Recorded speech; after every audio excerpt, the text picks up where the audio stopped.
Good morning.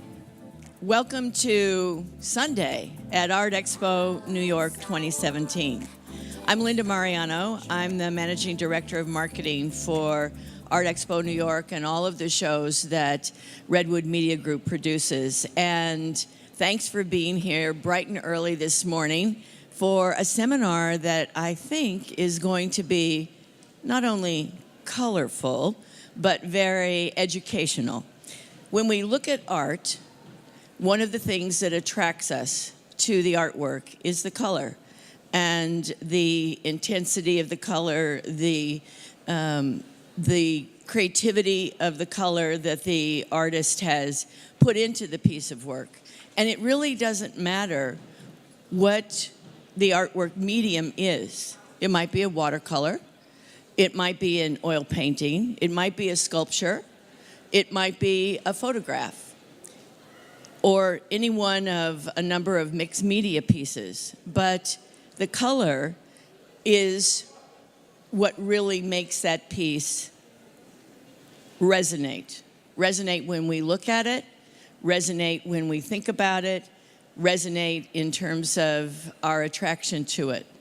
And so, reproducing that color for any number of different purposes, whether it be limited edition prints, whether it be for a fine art book, becomes very important. And the integrity of the artwork, as well as of the craftsmanship and the creativity of the artist, becomes really paramount. So this morning, you're going to get to learn a little bit about that and how it's done, and new technology. And to introduce you to that new technology is Mark Sibylla. Mark?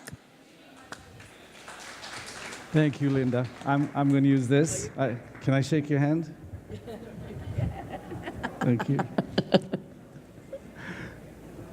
All right.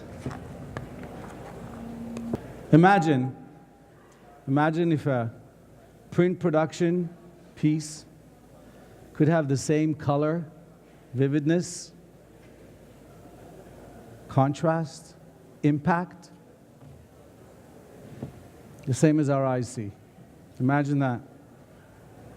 It hasn't happened in the print business. Not yet. But, you know, look at my phone. This thing can do everything. I can hear somebody ringing my doorbell in Toronto. I can see them. 40 years ago, we had the rotary phone. What happened? Technology took over. Let's look at the car industry. Pretty much the same. Cars today are reliable. They're fuel efficient. They're controlled by computers. And now they're self-driving. Hallelujah, I can use my phone while driving. 40 years ago, they were gas guzzlers. Not very reliable. And how many mornings do I care to remember that I had to call AAA to come and boost my car? So, my name is Mark Sibylla. I started as a print broker some 45 years ago. And in essence, I'm still a print broker at heart. And I got to tell you that I had the good grace, the honor of meeting some incredible people through these 40 years. And let me tell you, they've challenged me to no end. I think I had the opportunity to print the most expensive sheet that's ever been printed. So it's a pretty nice history to have. But on the other side, I can assure you, and I think my friend Joseph here will attest to it, how many times do we go to press approvals and there are butterflies in our stomach? We sweat because we hope that we put enough red stuff on the chromalin proof just the way the customer likes it, but can we actually reproduce it on the press? It was a crapshoot.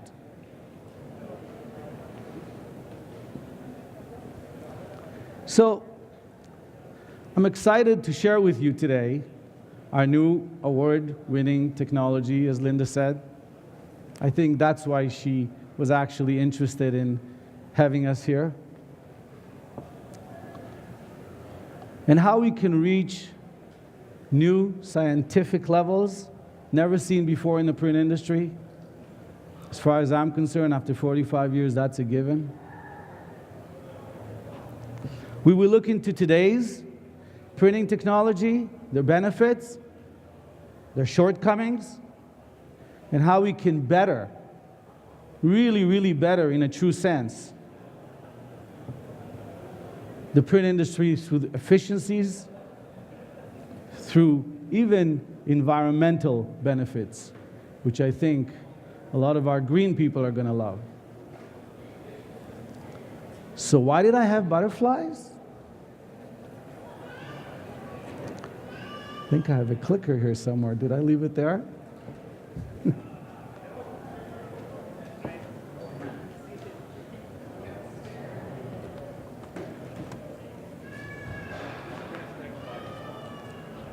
Next slide. All right.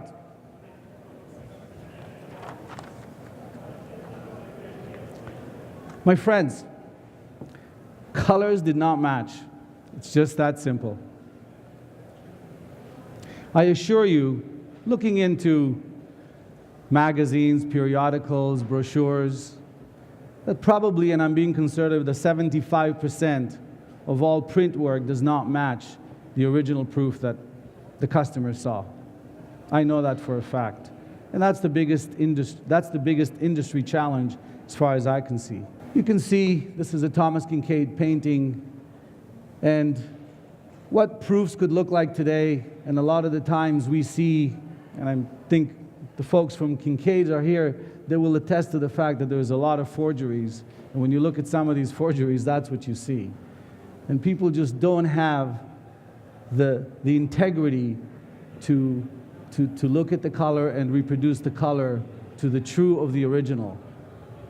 Why is color important? Imagine a world in black and white. We're here to show that it's all about color. Today, corporations take great efforts to pick the right color for their branding. They do focus groups. They ask people. They want to get just the right color.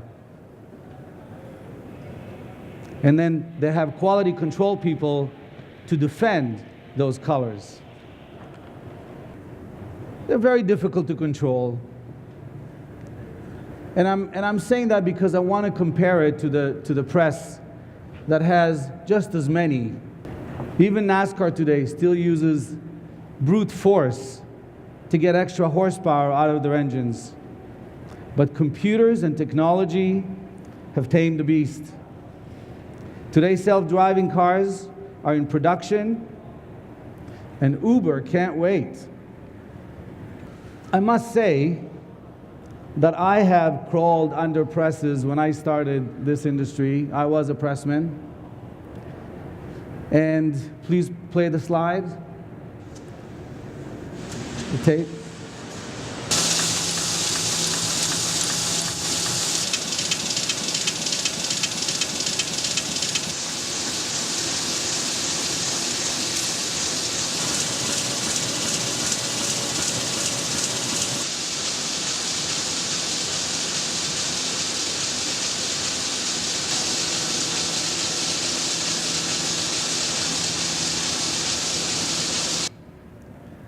So you can see the pressmen there playing a little piano, changing the colors. This is what they do. They think they're piano players. They change colors the way their eyes sees things. And I assure you that technology can do a much better job than a subjective of a pressman, the subjectivity of a pressman. I think there's another video coming up. Let's hear what Brad, Senior Service Manager at Heidelberg, says, and what Martin, a professor in the University of Ryerson of Graphic Communications, have to say. There's millions of things that can happen on a press. It's almost like a living entity. From day-to-day production can change. The roller settings, to blankets, to plates being used, to the printing pressures that you have, the ink-water balance on press, all these variables need to be controlled. A living entity. That's what Brad said. This is a living entity. So the press never stays stable.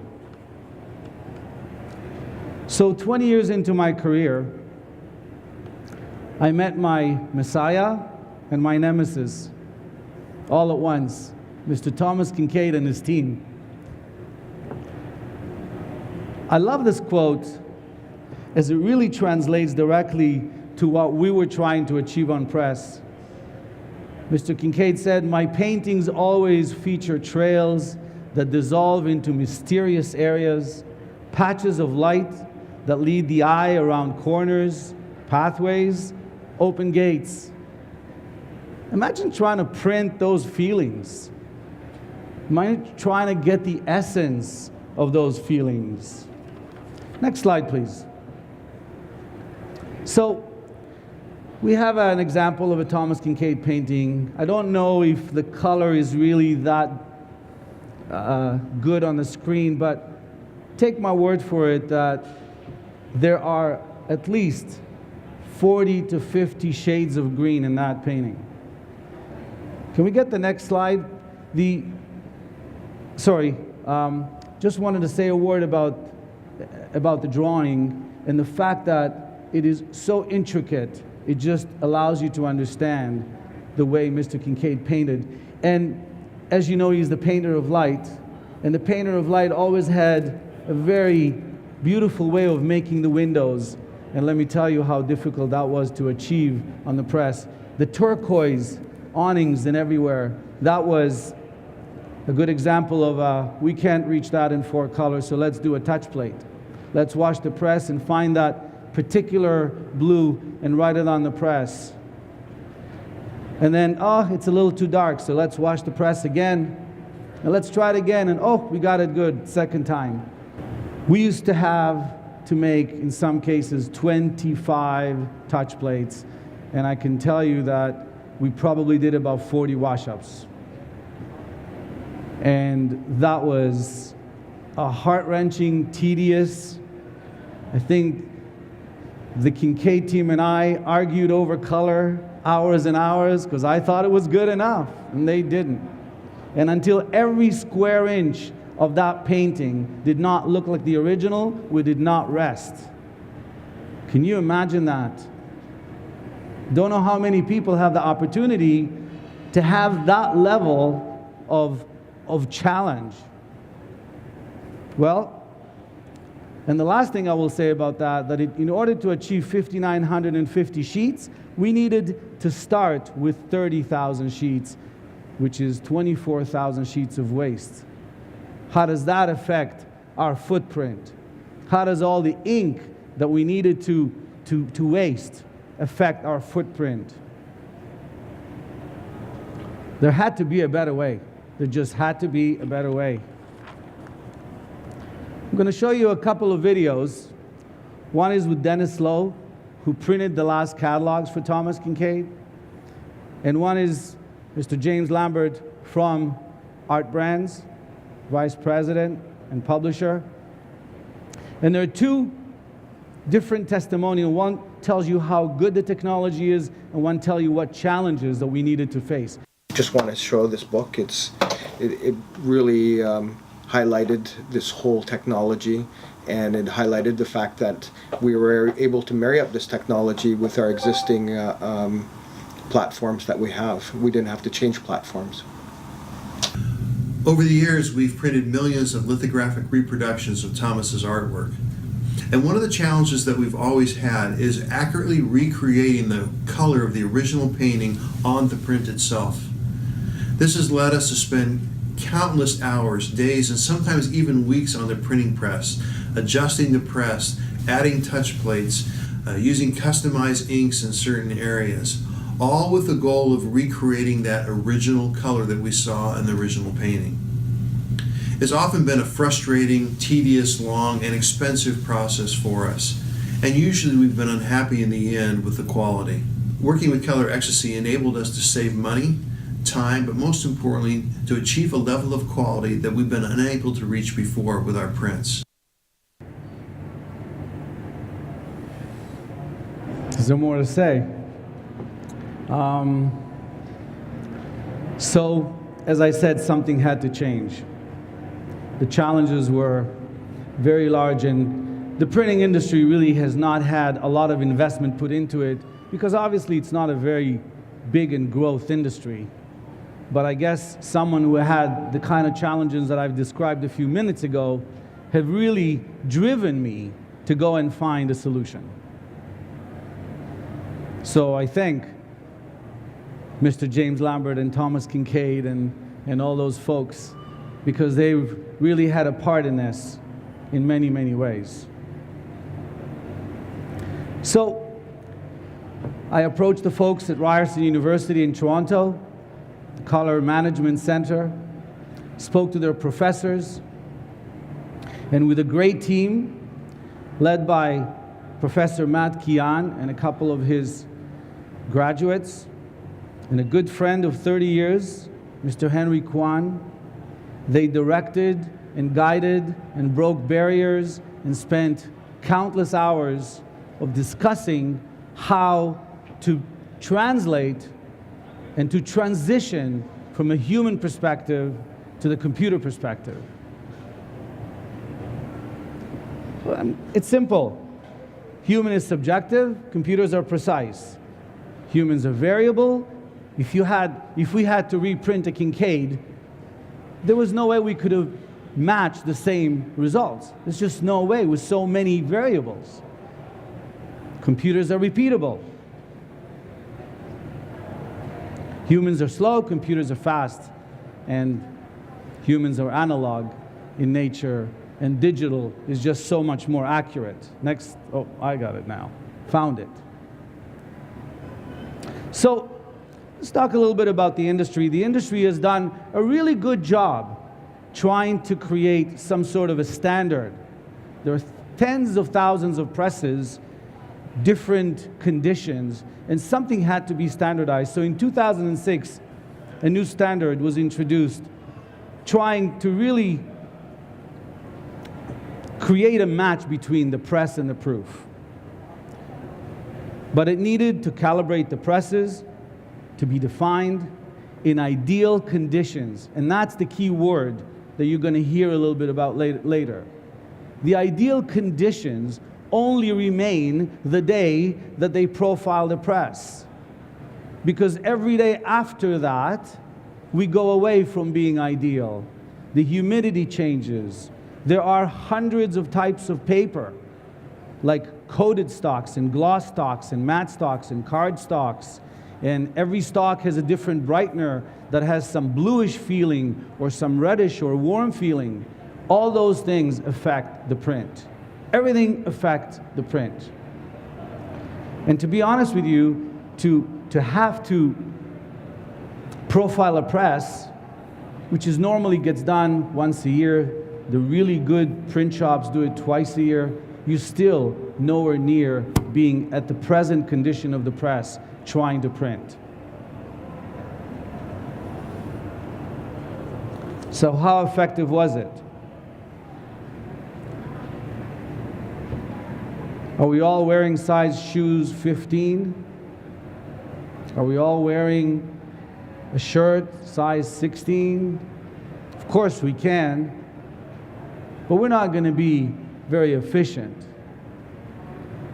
And that's what's happening with the print industry. It's one size fits all. It's one standard for all conditions, all presses, all ages, which is done once a year. Here is a paradox. Now we have Grackle, which is, and because Grackle was, was the first industry accepted standard, Large and desperate corporations, starving for some color control and consistency, made it mandatory and demanded that print shops be certified. I know the Microsoft. If you want to print for Microsoft, you have to be Grackle certified. But guess what? If you have a number of presses, you only have to profile one press, and now you're Grackle certified. And that's unfortunately what most printers do. They profile one press, they get the certification, and then they have 4 or 5 presses, and those presses, they each have multiple units. Each unit has its own personality, different pressures. And to use one profile to set all these presses is just unrealistic. It's not effective. You can all see that.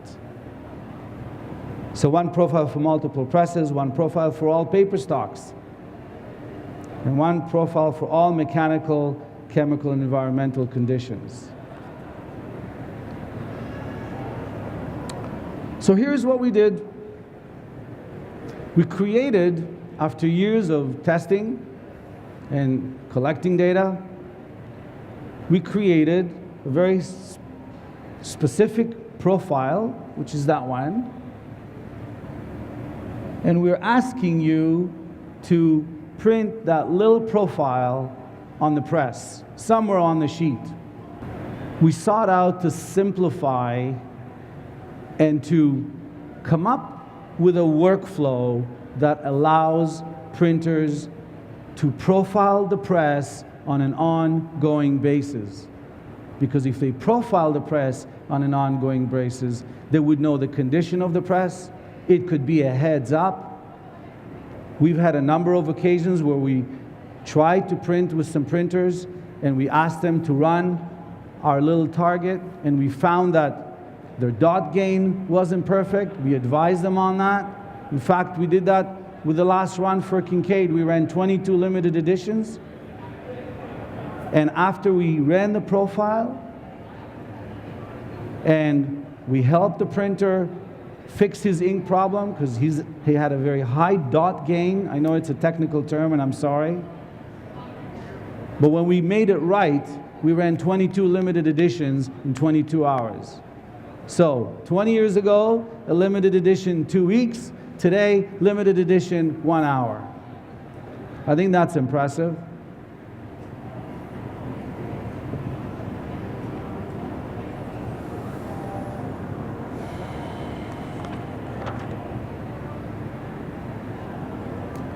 So here is Professor Martin explaining the profiling process.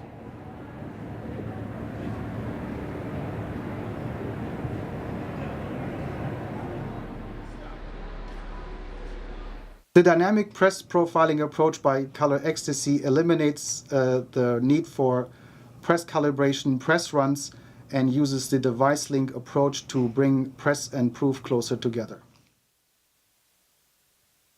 Really, Martin, let's say it in English. Color Ecstasy gives you accurate colors that match the approved contract proof.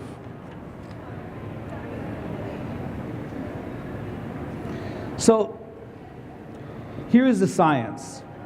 Let's look under the hood a little bit and under our engine and see what we have. The comparisons are pretty obvious. Let me just maybe make it a little easier to understand. Our test patch. Grackle, you need to do a test patch of the whole press. You need to shut down production, and you need to get somebody like a service manager for Heidelberg to make sure that it's done right. With ours, you don't need to shut down the press. You can run it on live jobs. And it's 1.5 inches long. The data points. Grackle has 1,600 data points. Color Ecstasy, we range, but we are up to 250,000 color points. And probably the best thing about this is the accuracy, which we're 4 times better than Grackle's standard. So our tolerances are much more precise. and our costs are a lot less than needed to go through the process. And that's why I said that eventually every press in the world is going to have to use it in order to become competitive. Because you save so much money by not having to make 3 or 4 or 5 different pull runs to get to color. You're on color on the first pull. So you save ink, you save the footprint, the environment loves it. So it's easy to implement, really simple. So what we do, you print a little color strip, you scan the strip, you give it back to us, and we give you an ICC profile of the condition of your press at that time. So if my friend Joseph has a job to run tomorrow, he can actually get the printer to run today on his paper at the trail end of his run, and he can get the exact condition of the press, and then when you use the Grackle standard to make your proof, you can hit those numbers easily because the curve adjusts for the difference. And not having to rely on pressmen and not having to create magic on press with the objective of matching your proof on the first pull of the press. Don't take my word for it. Finally, there is something in the printing industry can actually help guys like me print and get what we need the first time. Save money, my customer's happier, I'm happier. Working with Color Ecstasy enabled us to save money, time, but most importantly, to achieve a level of quality that we've been unable to reach before with our prints. The color was accurate to the original painting, and that's what we've always wanted. I believe Color Ecstasy can save us time and money in the press room versus the traditional method because it gets us up to color faster. We need to be at 1 or 2 pulls to hit that target. That's our goal. That's how you save money in a press room. So in winding down my presentation, what's our takeaway here? Our takeaway is low cost, easy implementation, no significant changes to workflow, and color accuracy with confidence. And probably the best thing of all, you don't have to invest in software or in hardware or retraining your folks because that's expensive. You just have to do the same thing, just run that little magical strip. No more black magic. What I'd like to do is just take you through some of our recent achievements. We're very proud of our team for working so hard. We've just been awarded the Canadian Print Awards Most Innovative Print Technology of 2016. We have been funded by our government in a very sharing way because they believe in this and they know that this could be a global phenomenon in the print industry and it needs it. They've actually guided us. We filed a couple of patents, and best of all, we kept one client for over 25 years. And it's funny, when James called me a couple of years ago to say, I have another run for limited edition, I told him, well, some good news are here. And we really created magic with these 1 hour for a limited edition. And after we won the award, the team at Bateman, which is probably for some of you who don't know who Mr. Robert Bateman is, he's the largest living selling artist in Canada, and he's known for his wildlife art. They called us, and they've given us the honor to print a print that is going to be presented to our Prime Minister, Justin Trudeau.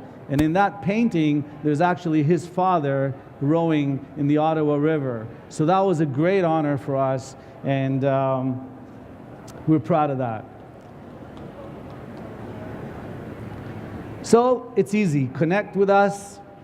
We'd love to get the word out.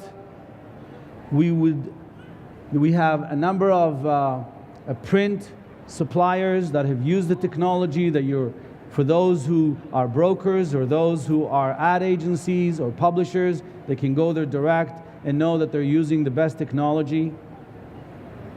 And by the way, we have a booth here from Graphica. who's also a user, and they are the ones that printed the Bateman. So we actually have 3 paintings there, and one is the original, one is the proof, and one is the sheet. And we challenge you to tell us which one's which, because they're so close.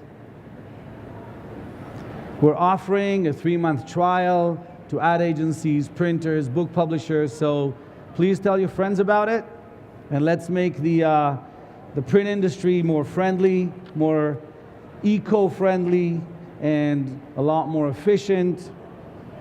Color Ecstasy, we are people who care about color, looking forward to making our world a more colorful place. Thank you very much. I appreciate you coming, and have a great show.